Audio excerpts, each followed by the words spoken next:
कहते हैं जियो अभी और यहीं, पर स्वयं को देखकर हमें अभी और यहीं जीने जैसा नहीं लगता। वर्तमान में जीने की बजाय भविष्य की कल्पना में जीना ज़्यादा सुखद लगता है। तो क्या करें? तो जियो, वैसे ही जियो। अनुभव बताएगा कि जो सुखद लगता था वो सुखद था नहीं। प्रश्न से इतना ही पता चलता है कि प्रौढ़ नहीं हो, कच्चे हो, अभी जीवन ने पकाया नहीं, अभी मिट्टी के कच्चे घड़े हो, वर्षा आएगी बह जाओगे। अभी जीवन की आग ने पकाया नहीं, क्योंकि जीवन की आग जिसको भी पका देती है उसको ये साफ हो जाता है। क्या साफ हो जाता है? एक बात ही साफ हो जाती कि भविष्य में सुख देखने का अर्थ ही यही है कि वर्तमान में दुख है। इसलिए भविष्य के सपने सुखद मालूम होते हैं।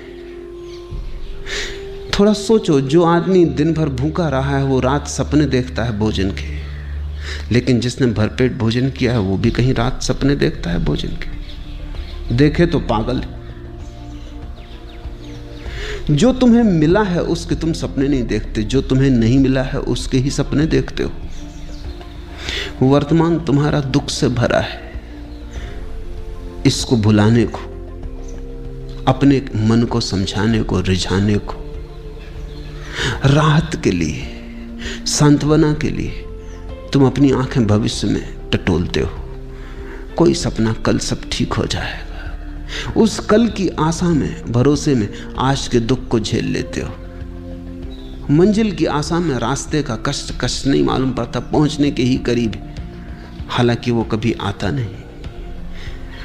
आज जिसको तुम आज कह रहे हो ये भी तो कल था। इस आज के लिए भी तुमने सपने देखे थे, वो पूरे नहीं हुए। ऐसा ही पिछले कल भी हुआ था और पिछले कल भी हुआ था, और यही आगे भी होगा।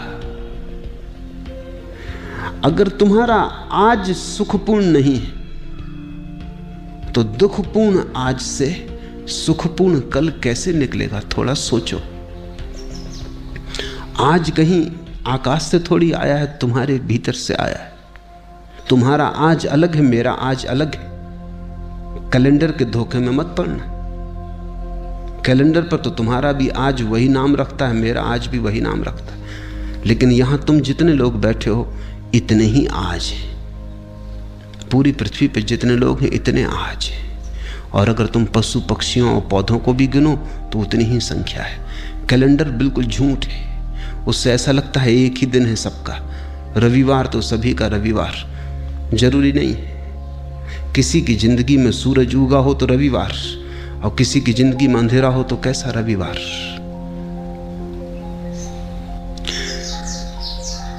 आज कहीं आकाश से नहीं उतरता है, समय कहीं बाहर से नहीं आता है। समय तुम्हारे भीतर से पैदा होता है। तुम ही आज को जीकर कल को पैदा करोगे। तुम्हारे ही गर्भ में निर्मित होता है कल। कल निर्मित हो रहा है आज। और इसलिए मैं कहता हूं आज और अभी जी लो, और इतने आनंद से जियो, ऐसे भरपूर जियो कि जो तुम्हारे गर्भ में निर्मित हो रहा है वो भी रूपांतरित हो जाए, वो तुम्हारे आनंद को पकड़ ले। अगर आज तुम दुख में जी रहे हो, कल की आशा कर रहे हो, सुख की आशा से पैदा नहीं होगा कल तो तुमसे पैदा होगा। तुम जैसे जी रहे हो उससे पैदा होगा, तुम्हारे अस्तित्व से पैदा होगा, तुम्हारे सपनों से नहीं। समझो, एक माँ बीमार है और उसके गर्भ में एक बेटा है और रुग्ण है और शरीर जराजीर्ण है। बेटा तो इस जराजीर्ण रुग्ण शरीर से पैदा हो। माँ चाहे सपने कितनी देखती हो कि बेटा बड़ा स्वस्थ होगा, महावीर जैसा स्वस्थ होगा, इससे कुछ हल नहीं होने वाला। इस सपने से बेटा पैदा नहीं होने वाला। बेटा तो सच्चाई से पैदा होगा। तुम्हारा कल तुम्हारे सपने से पैदा नहीं होगा, तुम्हारे आज की असलियत से पैदा होगा, हकीकत से पैदा होगा। तुम आज क्या हो? अगर तुम नाच रहे हो तो तुमने आने वाले कल के लिए नाच दे दिया। अगर तुम प्रमुदित हो, प्रफुल्लित हो तो कल का फूल खिलने ही लगा। क्योंकि जिस फूल को कल खिलना है उसकी कली आज ही तैयार हो रही है। प्रतिपल तुम अगला पल पैदा कर रहे हो, प्रति क्षण अगला क्षण तुम्हारे भीतर निर्मित हो रहा है, तैयार हो रहा है। तुम सृष्टा हो, तुम अपने समय को खुद पैदा करते हो। इसलिए मैं तो कहता हूं आज जियो, लेकिन तुम्हें लगता है वर्तमान जीने जैसा नहीं लगता। अगर वर्तमान जीने जैसा नहीं लगता तो कल भी तो वर्तमान होकर ही आएगा, फिर वो भी जीने जैसा नहीं लगेगा। परसों भी वर्तमान होकर ही आएगा, वो भी जीने जैसा नहीं लगेगा। तो इसी को तो मैं आत्मघात करना कहता हूं। तो तुम आत्महत्या कर रहे हो, जी नहीं रहे हो। जीने का कोई और उपाय नहीं है, आज ही है और आज ही जीना है। जीने जैसा लगे या न लगे इससे कोई फर्क नहीं पड़ता। जीने का और कोई ढंग है ही नहीं। जीना तो यही होगा। कल के भुलावे में मत पड़ो। कल के भुलावों ने बहुतों को डुबाया है। आज जियो। ये क्षण खाली न चला जाए। ये क्षण अवसर है, इसे तुम ऐसा ही मत गंवा देना। कुछ बना लो इसका,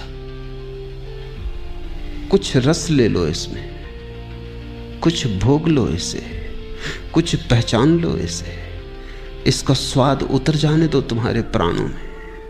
ये ऐसा ही ना चला जाए, क्योंकि अगर समय ऐसा ही जाता है तो समय को ऐसे ही चले देने की आदत मजबूत होती चली जाती। फिर धीरे धीरे समय को गंवाना तुम्हारी प्रकृति हो जाती। भोगो इसे, चूसो इस क्षण को, निचोड़ लो इसको पूरा। इसका रस जरा भी छूट ना जाए। यही परमात्मा के प्रति धन्यवाद है, क्योंकि उसने तुम्हें अवसर दिया, जीवन दिया, और तुमने ऐसे ही गंवा दिया। परमात्मा तुमसे ये ना पूछेगा। यहूदियों की किताब है तालमुद, बड़ी अनूठी किताब है। दुनिया में कोई धर्मशास्त्र वैसा नहीं। तालमुद कहती है कि परमात्मा तुमसे ये न पूछेगा कि तुमने कौन कौन सी गलतियां की। गलतियों का वो हिसाब रखता ही नहीं, बड़ा दिल है। परमात्मा तुमसे पूछेगा तुम्हें इतने सुख के अवसर दिए, तुमने भोगे क्यों नहीं। गलतियों की कौन फिक्र रखता है, भूल चूक का कौन हिसाब रखता है। वो तुमसे पूछेगा इतने अवसर दिए सुख के, तुमने भोगे क्यों नहीं। तालमुद कहती है एक ही पाप है जीवन में, और वो है जीवन के अवसरों को बिना भोगे गुजर जाने देना। जब तुम आनंदित हो सकते थे आनंदित ना हुए, जब गीत गा सकते थे गीत ना गाया, सदा कल पर टालते रहे, स्थगित करते रहे। स्थगित करने वाला आदमी जिएगा कब, कैसे जिएगा। स्थगित करना ही तुम्हारे जीवन की शैली हो जाती। बच्चे थे तब जवानी पे छोड़ा, जवान हो तब बुढ़ापे पे छोड़ोगे, और बुढ़ापे में लोग हैं वो अगले जन्म पे छोड़ रहे हैं। वो कह रहे हैं परलोक में देखेंगे। यही लोक है एकमात्र, और यही क्षण है सत्य का, यही क्षण है। बाकी सब झूठ है, मन का जाल है। लेकिन अगर तुम्हें अच्छा लगता है, तुम्हारी मर्जी। तुम्हें अच्छा लगता हो तो मैं कौन हूं बाधा देने वाला। तुम सपने देखो, कभी ना कभी तुम जागोगे, तब रोओगे, पछताओगे। तब तुम पछताओगे कि इतना समय यूं ही गंवाया। और ध्यान रखना, जीवन में जितना दुख भर लोगे, जितने आंसू घने कर लोगे, जितना पछतावा हो जाएगा, उतना ही कठिन हो जाता है रोकना फिर दुख को, आंसुओं को। कभी तुमने ख्याल किया, हंसी तो एकदम रुक जाती, रोना एकदम नहीं रुकता। तुम हंस रहे हो एकदम रुक सकते हो, रोना एकदम नहीं रुकता। थमते थमते थमेंगे आंसू। रोना है कुछ, हंसी नहीं। दुख ऐसा सरोबोर कर लेता है, दुख ऐसी गहराइयों तक प्रविष्ट हो जाता है, तुम्हारी जड़ों तक समाविष्ट हो जाता है कि फिर तुम उसे रोकना भी चाहो तो कैसे रोको। थमते थमते थमेंगे आंसू। रोना है कुछ, हंसी नहीं है। ये कोई मजाक नहीं है कि रो लिए और रोक लिए। ये कोई हंसी नहीं है कि हंस लिए और रोक लिए। हंसी तो तुम्हारी ऊपर ऊपर होती, रुक जाती। रोना बहुत गहरे चला जाता है। रोना तुम्हारे जीवन में सब तरफ भर जाता है। और रोज रोज अगर तुम रोने को इस तरह संभालते गए और जीने को कल पे टालते गए, तुमने कहा हंसेंगे कल, रोएंगे आज, और तुम जो दलील दे रहे हो वो दलील ये है कि अपना वर्तमान तो सुखद मालूम नहीं पड़ता, इसलिए सुखद सपने देखेंगे। सुखद वर्तमान क्यों नहीं है ये पूछो। इसलिए नहीं है कि कल भी तुमने सपने देखे थे आज के, और कल का दिन गंवा दिया जिसमें आज सुखद हो सकता था, जिसमें आज की आधारशिला रखी जा सकती थी। कल तुमने गंवा दिया इसलिए आज दुखद है, और तुम यही दलील दे रहे हो कि हम आज को भी गंवाएंगे क्योंकि कल का सपना अच्छा मालूम पड़ता। तुम्हारी मर्जी, गणित साफ है। फिर मुझसे मत कहना कि हमें किसी ने चेताया नहीं। तुम्हें यह मौका न मिलेगा कहने का, यह ध्यान रखना कि हमें किसी ने चेताया नहीं। दूसरों को तो यह भी सुविधा है कहने की कि उन्हें किसी ने चेताया नहीं, लेकिन मैं तुम्हें रोज चेता रहा हूं